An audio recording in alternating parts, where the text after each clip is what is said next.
Hello, welcome to Investigating the Truth Behind the Truth with Indiana Ford Marr, where I, Indiana Ford Marr, travel the country to investigate some of today's most chilling hauntings. Right now, I am standing in front of the Banks residence, where just 6 months ago, the home's only occupant, a young man named Benjamin, claims to have been the victim of a haunting. Benjamin believes that his uncle Bradford, who left the house to him in his will, is the spirit behind these strange occurrences. So let's dive into the found footage and eyewitness accounts to see if we can piece together what really happened here. Hey, my name is Benjamin. I've lived in this house since last year. My uncle Bradford left it to me after he was unexpectedly killed in a freak accident. Everything was fine at first until I decided to take down Uncle Bradford's artwork and put up some of my own. I think he got pissed off and he started throwing my decor on the ground. That's when I knew who it was. So I decided to invite my boy Miles over. Not that I was scared or anything.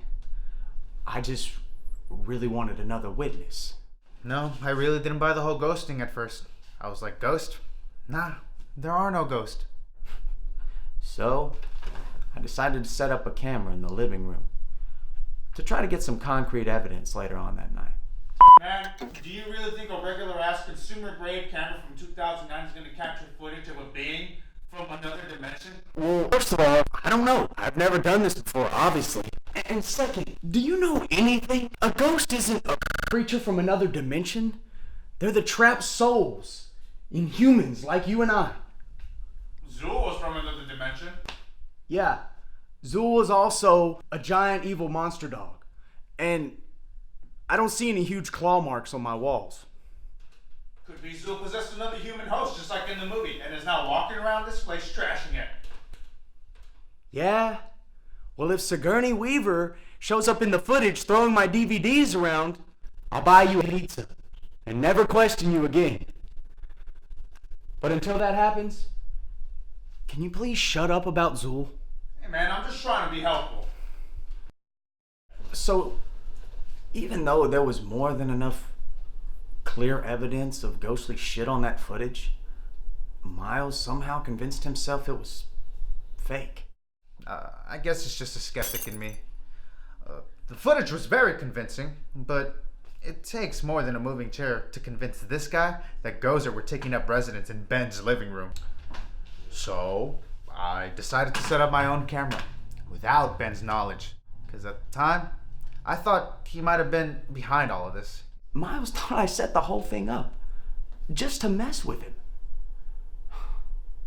Goddamn narcissist. If my good buddy Ben is pulling yet another pointless, unfunny, shitty prank, like he always does. What do you think will happen tonight, kids? Let's find out. I guess I'd say in hindsight, I do regret being so smug. Because that night, I saw something, or more accurately, I heard something, and it shook me to my core.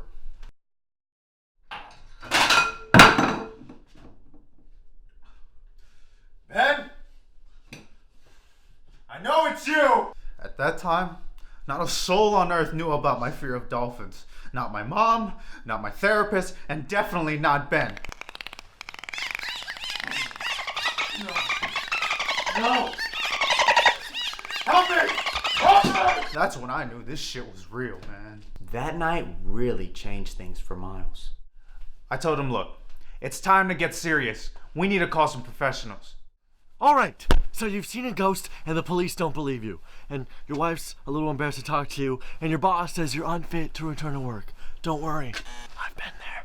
Hi, I believe you, we believe you. Ain't that right, Tim? That's right. Hi, I'm Balthasar Obsidian, and this is my business associate, Tim. And together, we're the Spectre Detectors.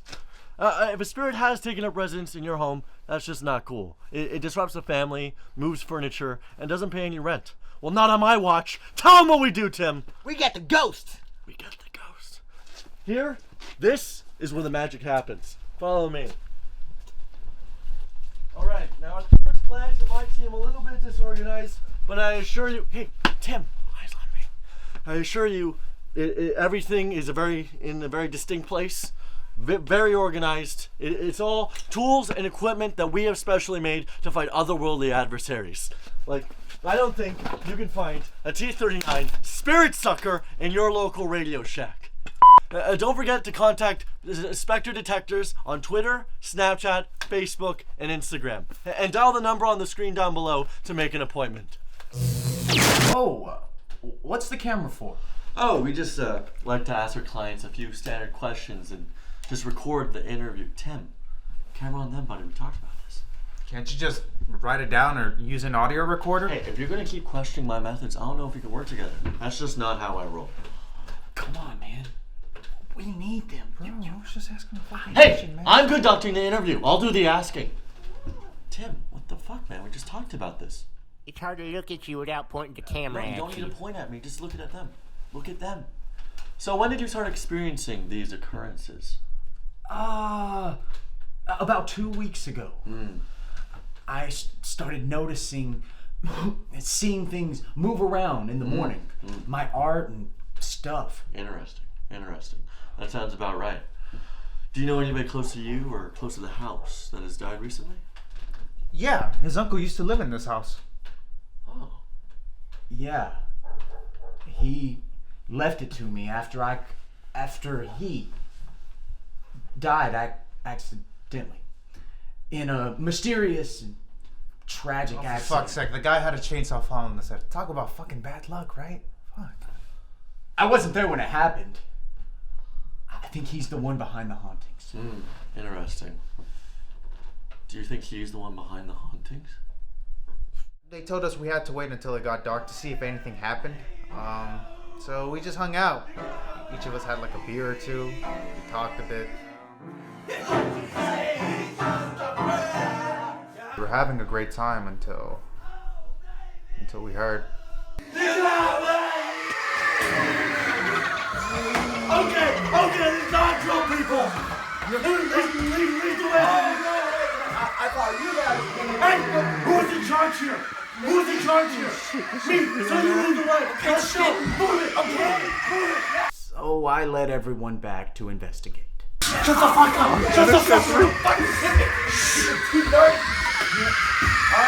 No one was ready for what was behind that door.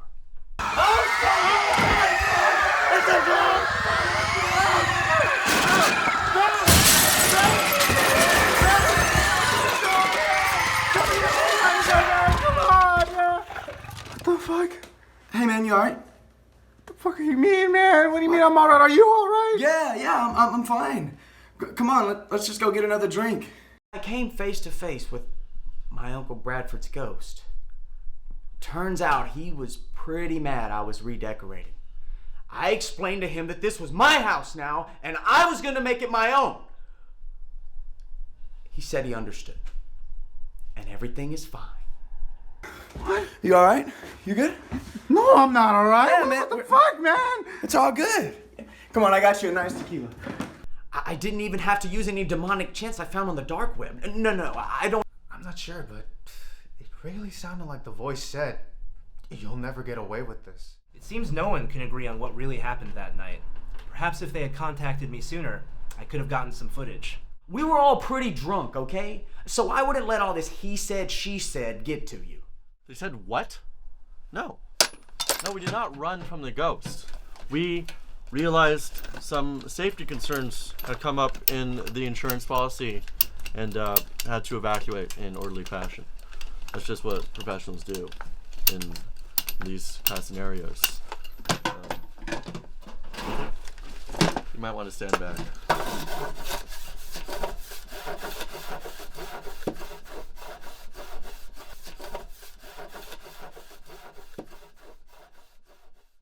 Did Miles hear what he thinks he heard? Was Bradford Bank's death really an accident? Will Tim finally find the courage to ask out the girl from the bookstore? We may never know. But one thing's for sure, something definitely happened here. So tune in next week to Investigating the Truth Behind the Truth with Indiana Ford Marr, where I investigate a 12-year-old boy whose Fortnite account was hacked by Mary Todd Lincoln. Tune in next week to find out, and in the meantime, keep looking behind the truth and find the facts.